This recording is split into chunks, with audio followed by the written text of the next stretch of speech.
Hello, everyone, and welcome to Group 7 oral presentation on self-monitoring, self-management, and goal-setting plan with our chosen skill of running.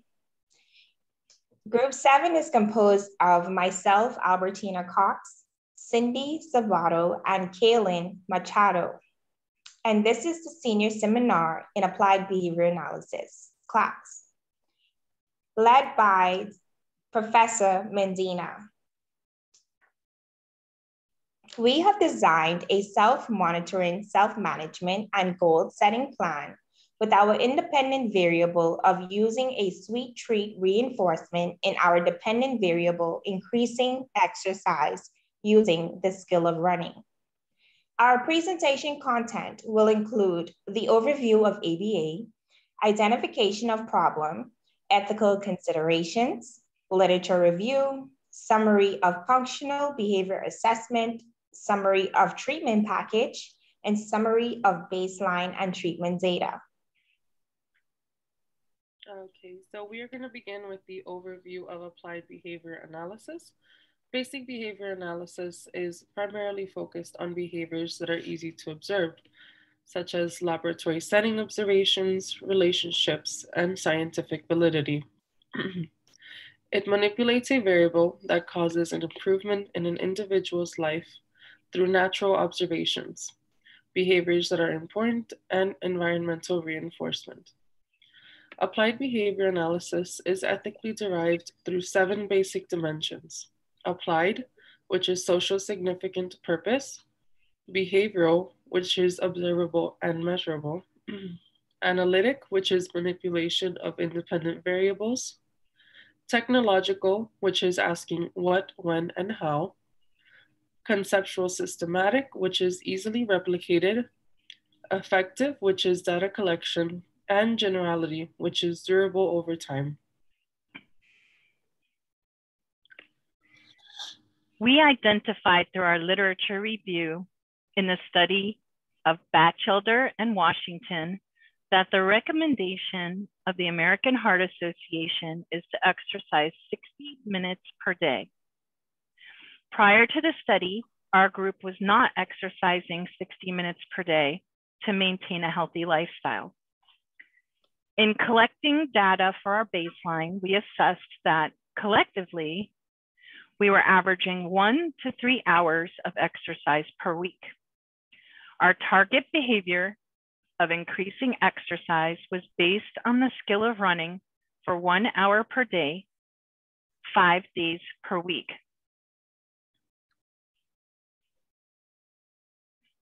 The ethical code of behavior analysis are the foundation of our industry. Responsible conduct, accountability, and maintaining competence are seen in the first level of our code. In our study, the ethical considerations we chose to focus on were 1.01, being truthful; 1.03, accountability; 2.10, collaborating with colleagues; 2.11, obtaining informed consent; and 2.12, considering medical needs.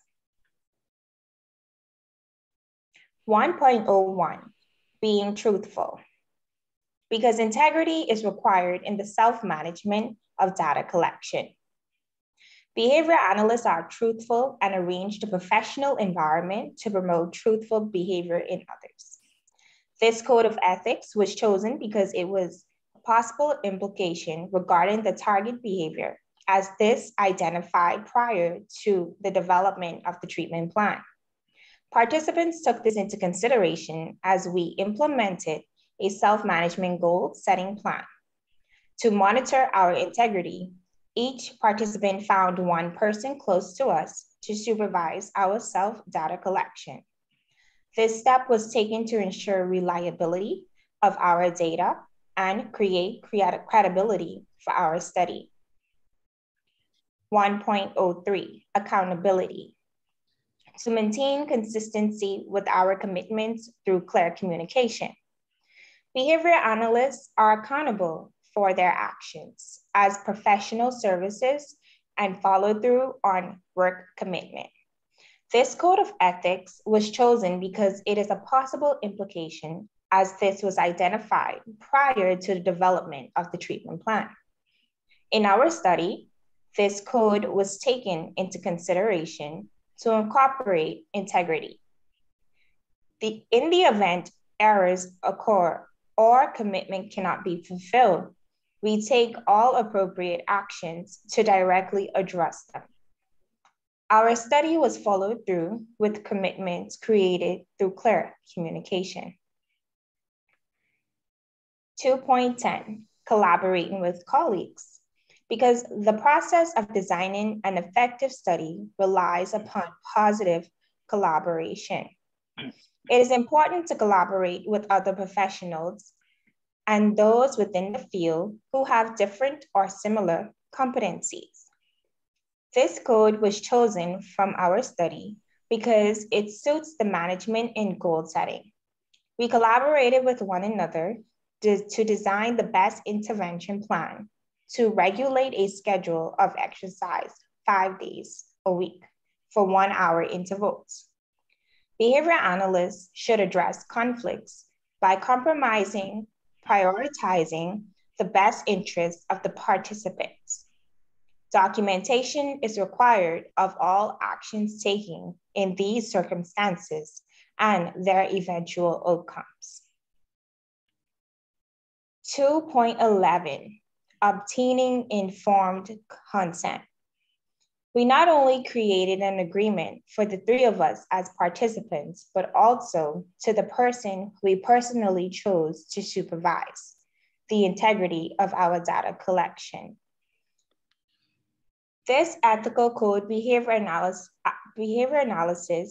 are knowing and complying with all conditions under which they are required to obtain informed consent from clients, stakeholders, and research participants. The implementation of informed consent requires a signed agreement that gives consent to the plan being designed. In our self-management, obtaining informed consent would be required not only to the person, our data collection, but also between participants. In our study, we collectively designed a consent agreement that all participants signed before implementing intervention in this self-management 7-week plan. Lastly, 2.12, considering medical needs.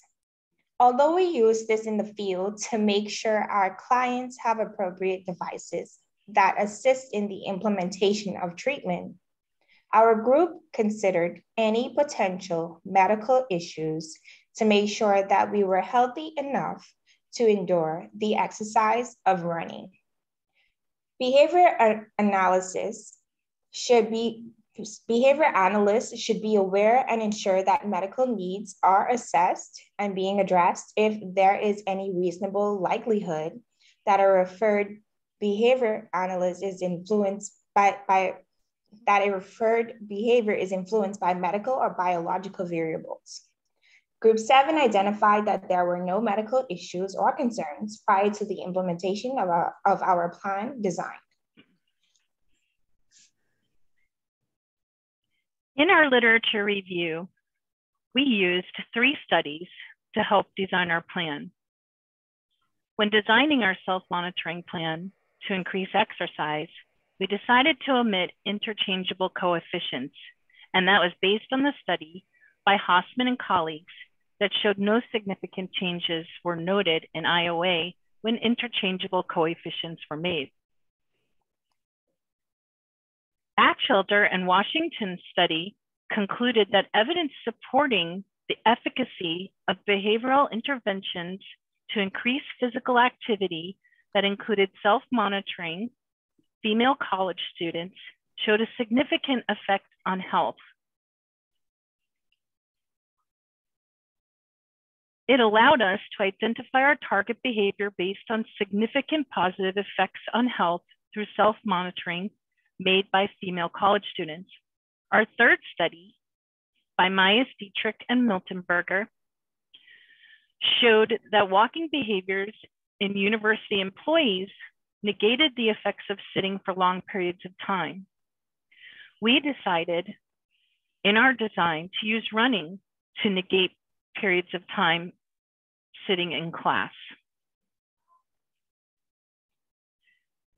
The social significance of this behavior includes increased confidence, self-esteem, and desirable healthy outcome. Okay, so a summary of our functional behavior assessment is that our group 7 participants in the self-management plan were exercising less than 3 hours per week prior to the study. Each participant is currently pursuing a bachelor's degree at Florida International University with prospective career paths in BCBA, which is a board-certified behavior analyst. This environment, student participants are in our constant flexibility, changing between the responsibilities of being a full-time student, employee, and maintaining a healthy quality of life and maintaining an adequate physical activity routine is extremely challenging. The antecedent strategy of manipulating motivating operation includes placing running shoes and an exercise schedule by the front door to ensure it is seen and will prompt to complete the hour of running. The consequences were not exercising and improving a healthy lifestyle. Participants are increasing exercise by the design of a self-management and goal-setting plan of exercising for 5 days per week in 1 hour intervals with the target behavior of running. In our goal-setting plan, our treatment package focuses on using the food item as reinforcement. Using a food item is not recommended in the field of applied behavior analysis because it could cause satiation. In our study, we deemed it as quick, appropriate motivation for the project. As we increase exercise daily, the reinforcement we decided to use is a sweet treat at the end of the 1 hour run each day. Our behavior reduction intervention changes our alarm clock sounds from loud and abrupt to soothing sounds to increase motivation upon awakening. So it was to put a soothing alarm sound opposed to a loud alarm sound. And this made it easier for us to wake up and to be motivated to run. The soothing sound removed the potential triggering events, not wanting to get up because of an abruptly loud noise. The teaching strategy used in our plan was positive reinforcement. Every time we completed 1 hour of running, we were reinforced with a sweet treat. Our baseline data for daily exercise showed that we were exercising between 1 and 3 times per week for 1 hour, but did not increase to over 3 times per week.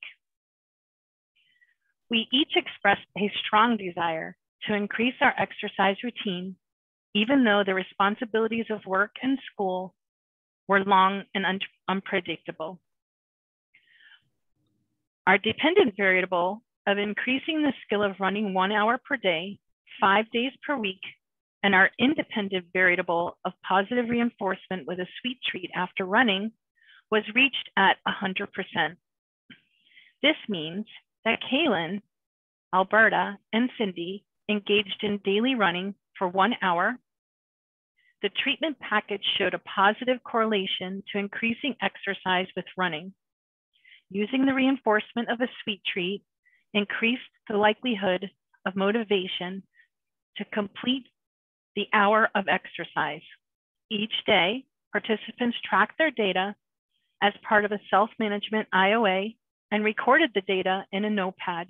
We chose one person close to us to prove the integrity of our data collection. We saw a significant effect in improvement of self-confidence, self-esteem, motivation, as well as improved physique. Okay, so that completes our PowerPoint. We all feel amazing and great. The hour of exercise a day made us feel so much better, so much healthier. We are different people now. Yes. So we will definitely continue with, aside from the study, we will definitely continue working out every single day, whether it's running or just moving our bodies. We definitely will continue with that. And this was a great study, great semester, great all around. And yeah, thank you guys so much. This was a great Thank you. study. And that is all. Thank you. Thank you.